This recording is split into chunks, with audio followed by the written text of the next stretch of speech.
வணக்கம், சாவித்ரி சமையலுக்கு உங்களை வரவேற்கிறேன். இப்போ அருமையான சுவையில் பொட்டுக்கடலை வச்சு சுவையான அல்வா தாங்க செய்ய போகிறோம். இது வாயில் வச்ச உடனே அப்படியே கரைஞ்சு போயிருங்க. இது வந்து மைசூர் பாக் டேஸ்ட்டில் நல்லா இருக்கும். இது எப்படி செய்யலாங்கிறத பார்க்கலாம் வாங்க. இப்போ வீடியோக்குள்ளே போகலாம்.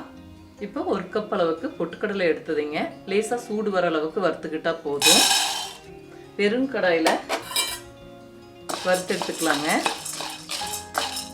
ஏலக்காய் பொடி எடுத்து வைக்காதனாலங்க நான் இதில் 4 ஏலக்காவையும் சேர்த்து வறுத்துக்கிறேங்க. சூடு காட்ட நம்ம வறுத்துக்கும் போதுங்க பொட்டுக்கடலை ஆகட்டும் ஏலக்காய் ஆகட்டும் சீக்கிரமாக அரைபட்டுரும்.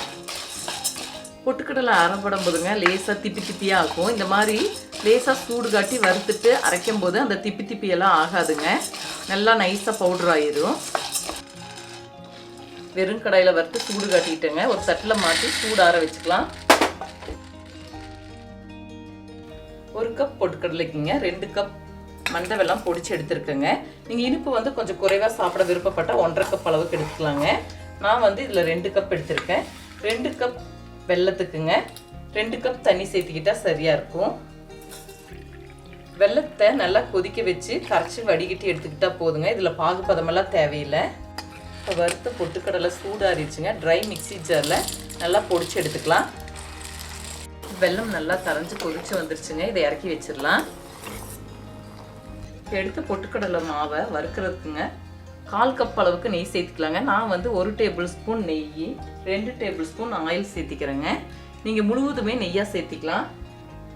இப்போ எண்ணெய் சூடாயிடுச்சுங்க. மீடியம் ஃப்ளேம் வச்சுக்கணும். இந்த பொடிச்ச மாவை லேசாக வறுத்து எடுத்துக்கலாங்க.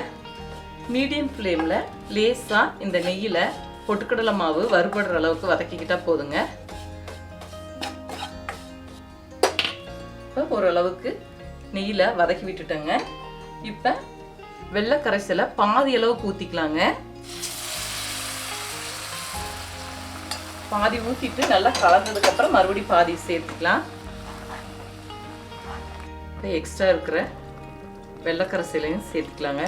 வெள்ளை தண்ணியும் நல்லா கட்டிகள் இல்லாமல் கரைச்சி விடும்போது நல்லா ஒன்று சேர வெந்து திரண்டு வந்துடுங்க.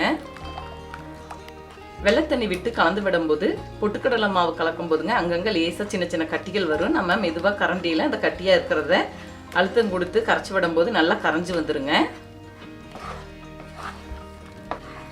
பாருங்க, கட்டிகள் இல்லாமல் நல்லா கரைஞ்சி நல்லா ஒன்று சேர திரண்டு வந்துருச்சு. லோ ஃப்ளேமில் தாங்க வச்சுருக்கேன்.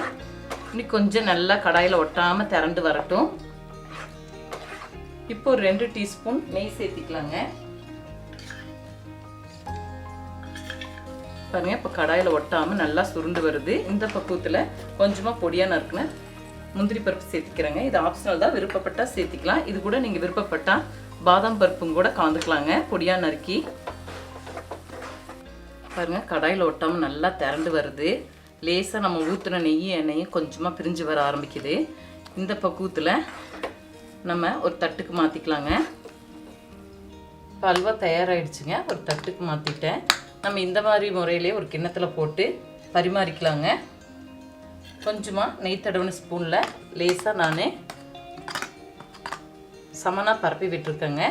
பாருங்கள், நெய் தடவின இந்த மாதிரி சின்ன கரண்டியில் கொஞ்சம் கொஞ்சமாக அல்வாவை உருட்டி எடுத்துக்கலாங்க.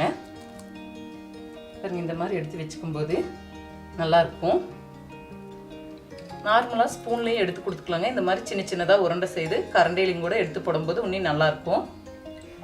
இப்போ அருமையான சுவையில் சட்டுன்னு செய்யக்கூடிய பொட்டுக்கடலை மாவு வச்சு சுலபமான முறையில் அல்வா செய்துட்டேங்க. இதில் வாயில் வச்ச உடனே அப்படியே நழுவிட்டு போயிருங்க. அந்த அளவுக்கு நல்லா சாஃப்டாக ஸ்மூத்தாக டேஸ்ட்டாக இருக்குங்க. இது வந்து மைசூர் பாக் டேஸ்ட்டில் இந்த அல்வா ரொம்ப நல்லா இருக்கும். ஒரு முறை ட்ரை பண்ணி பாருங்கள். இதே முறையில் செய்து பாருங்கள். இந்த வீடியோ பிடிச்சிருந்தால் லைக் பண்ணுங்கள், ஷேர் பண்ணுங்கள், சப்ஸ்கிரைப் பண்ணுங்கள், கமெண்ட்ஸ் பண்ணுங்கள். அடுத்த வீடியோவில் சந்திக்கலாம்.